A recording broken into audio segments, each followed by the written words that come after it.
зима.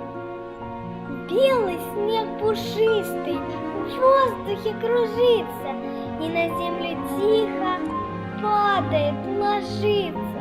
И под утро снегом поле побелело, точно пеленою все его одело. Темный лес, что шапкой, и нагрелся чудо, и заснул под ней крепко, непробудно. Уже дни короткие, солнце светит мало.